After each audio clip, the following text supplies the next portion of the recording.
ফাঁকা বুলির রাজনীতি নয়, ২৬-এর ভোটে পুরো অঙ্ক কষে ময়দানে এবার মিম। বিপুল মহিলা ভোটারদের কথা মাথায় রেখে মিমের ভোট রুল বুকে এবার মহিলাদের অগ্রাধিকার। আর সেই লক্ষ্যেই লক্ষ্মীর ভাণ্ডারকে মাথায় রেখে মিমের ঘোষণা, ক্ষমতা এলে মহিলাদের মাসে ১৫,০০০ টাকা দেওয়া হবে।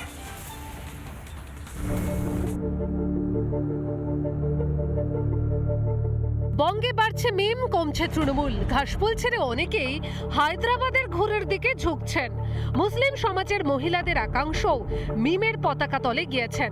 মালদার কালিয়াচকে ৪০টি পরিবারের মহিলারা মিমে যোগ দিয়েছেন বলে দাবি।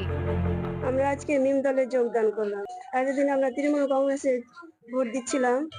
আমরা তৃণমূল করতে কোনো কাজ পাইনি, অনেক পিছিয়ে আছি নারীরা, সব দিক থেকে তো আমরা পিছিয়ে আছি। ১০০০ টাকা করে দিচ্ছে লক্ষ্মী ভাণ্ডার, তাতে তো কিছু হচ্ছে না। কারণ মিম দল ভালো কাজ করবে, তাই জন্য আমরা যোগদান করেছি।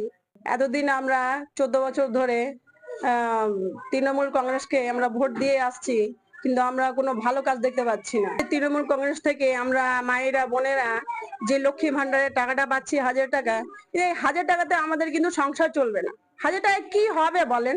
১০০০ টাকায় আমাদের সংসার কিভাবে চলবে? মাসে মাসে লক্ষ্মীর ভাণ্ডারে ১০০০ টাকা। মহিলা মন জয়ে তৃণমূলের বড় ভরসা এই ভাতা। এদিকে মহিলাদের জন্য বড় ঘোষণা করেছেন মিমের মালদা জেলার সভাপতি। ১০০০ টাকাতে কিছু হয় না। আমরা যদি সরকারে আসতে পারি, তে মহিলাদেরকে ১৫,০০০ করে দেব প্রত্যেক মাসে। তৃণমূল কংগ্রেসের এত বাজে সময় হয়নি যে তারা তৃণমূল কংগ্রেস ছেড়ে মিম পার্টিতে জয়েন করবে। পশ্চিমবঙ্গের মাননীয় মুখ্যমন্ত্রীর সঙ্গে পশ্চিমবাংলার মা বোনেরা রয়েছেন, আগামী দিনেও থাকবেন।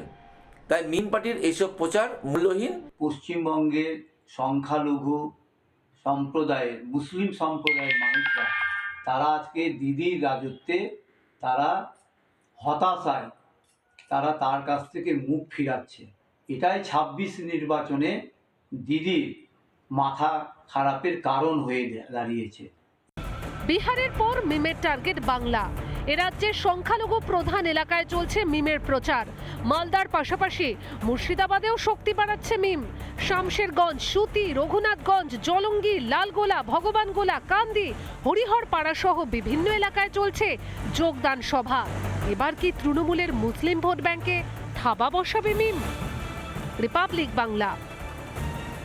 নানা ধরনের কন্টেন্ট দেখার জন্য লাইক করুন, শেয়ার করুন আমাদের ফেসবুক পেজ, সাবস্ক্রাইব করুন আমাদের ইউটিউব চ্যানেল। পাশাপাশি অন্যান্য ব্রেকিং নিউজের জন্য অবশ্যই চোখ রাখুন রিপাবলিক বাংলায়।